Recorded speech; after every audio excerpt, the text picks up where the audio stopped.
Hey, greetings everyone from Seattle, Washington. This is James Donaldson, your online entrepreneur coach, and reaching out to my all-star entrepreneurial team.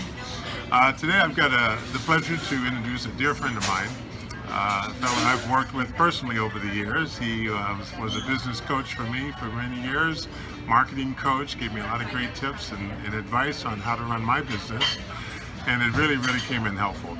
And so here we are in beautiful sunny Seattle on a Sunday afternoon. Pardon the casual look that we both have, but we're here. It's the weekend. That's right, it is the weekend.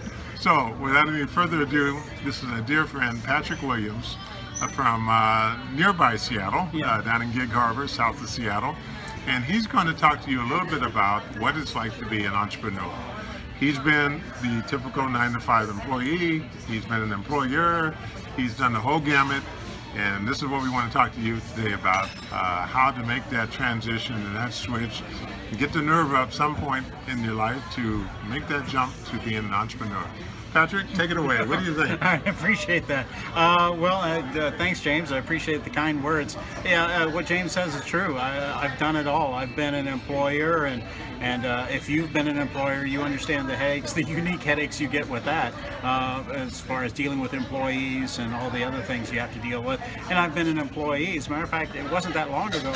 I actually, in the economic downturn, I had to take a job again, working 9 to 5 at what I thought was a safe government job. And that safe government job ended up laying me off 4 times in a matter of 7 years. Wow. So that's not so safe. And the problem is that trend is going to continue, that there's really nothing safe out there anymore. The big corporations keep laying people off.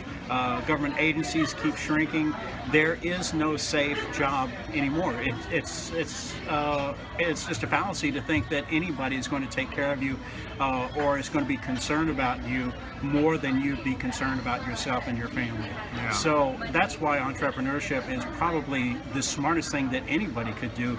Is you need to take charge of your own future. You need to take charge of your own fortunes so that you know that your family will be cared for, taken care of. You can leave a legacy, and you're not just working to build somebody else's dream. I think that's the biggest thing. When you're an employee, you're working on someone else's dream.